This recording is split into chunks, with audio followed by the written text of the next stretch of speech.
चलिए जानते हैं दोस्तों, सावन में महादेव की पूजा करने का प्रमुख कारण और महादेव की पूजा करने से सावन में और क्या प्राप्त होता है। चलिए जानते हैं इस कथा के माध्यम से। दोस्तों, हालांकि शिवत्व प्राप्त करना अत्यंत कठिन है और भोलेनाथ की तपस्या करना, भोलेनाथ की भक्ति करना अत्यंत कठिन है। शिवत्व यानी नाकारता, यानी मैं कुछ भी नहीं, मेरा मन कुछ नहीं, मेरी इंद्रियां कुछ नहीं और मैं कुछ नहीं, मेरा ये शरीर कुछ नहीं, वही महादेव का परम भक्त है। दोस्तों, महादेवी सती बिना कहा माने भगवान शंकर के मना करने के बाद भी अपने पिता दक्ष के यहाँ चली जाती हैं और जब दक्ष के यहाँ उनका अपमान, महादेव का अपमान देखती हैं तो अपने आप को अग्नि में जलाकर भस्म कर लेती हैं। तब महादेव के गढ़ नंदी इत्यादि महादेव के पास कैलाश पर्वत पहुँचते हैं और भगवान शंकर से कहते हैं कि हे भोलेनाथ, माता सती ने अपने शरीर को जलाकर भस्म कर लिया है उस अग्नि कुंड में और वहाँ आपका अपमान जो कि माता सती नहीं देख सकी और उन्होंने अपने आप को जला लिया।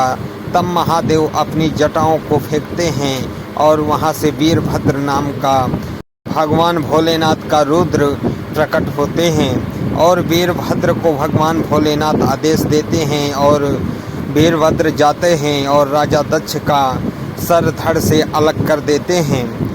महादेव माता सती के चले जाने के बाद उनका शोक नहीं सहन कर सके और वहाँ से चले जाते हैं और माता सती को लेकर आ जाते हैं।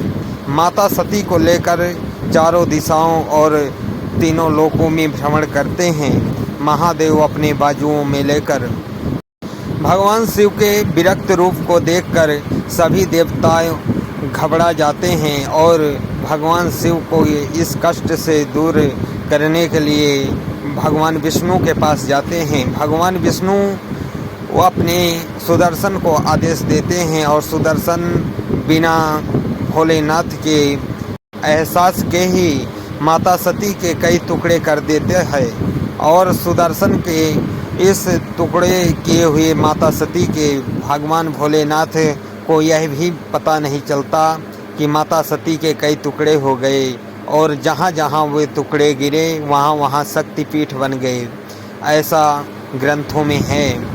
उसके बाद भगवान भोलेनाथ वैराग्य रूप धारण कर लेते हैं और कैलाश पर्वत में भगवान भोलेनाथ तपस्या करने लगते हैं और वहीं तपोबल में लीन रहते हैं और किसी भी देवी देवताओं का ध्यान नहीं देते।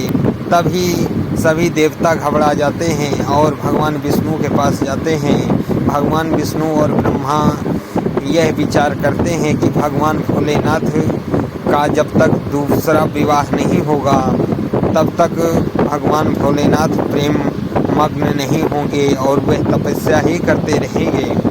तब भगवान विष्णु सहित सभी देवी देवता माता जगदम्बा का आवाहन करते हैं। माता जगदम्बा प्रकट होती हैं और उनको आश्वासन देती हैं कि वह पार्वती रूप में राजा हिमांचल के यहाँ जन्म लेगी और पार्वती रूप में राजा हिमांचल के यहाँ जन्म लेती हैं। राजा हिमांचल के यहाँ पार्वती जब जन्म ले लेती हैं और पार्वती को नारद मुनि समझा देते हैं कि हे देवी, आपको भगवान भोलेनाथ ही पर मिलेंगे, परंतु आपको भोलेनाथ की भक्ति करना होगा।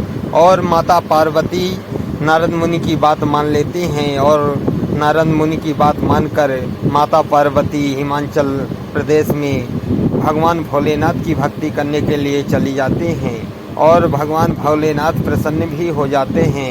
भगवान भोलेनाथ जब माता पार्वती की भक्ति से प्रसन्न होते हैं तो वो माता पार्वती के समक्ष प्रकट होते हैं और माता पार्वती को यह वरदान देते हैं कि हे देवी, मैं आपको अवश्य पति रूप में प्राप्त होऊंगा और वहां से अंतर ध्यान हो जाते हैं। भोलेनाथ माता पार्वती से सावन के महीने में ही जाकर मिले थे, इसी कारण सावन के महीने में भोलेनाथ की पूजा की जाती है।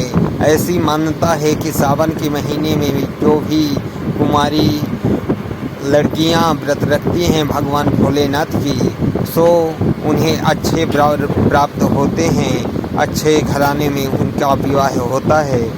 इसी कारण से सावन के महीने में भोलेनाथ को जल चढ़ाया जाता है और प्रेम पूर्वक उनका व्रत रखा जाता है। दोस्तों, मेरी यह वीडियो आप लोगों को कैसी लगी कमेंट बॉक्स में ज़रूर बताएं और कमेंट बॉक्स में हर हर महादेव ज़रूर लिखें। दोस्तों, अगर वीडियो अच्छी लगी हो तो वीडियो को लाइक करें और चैनल को सब्सक्राइब करें।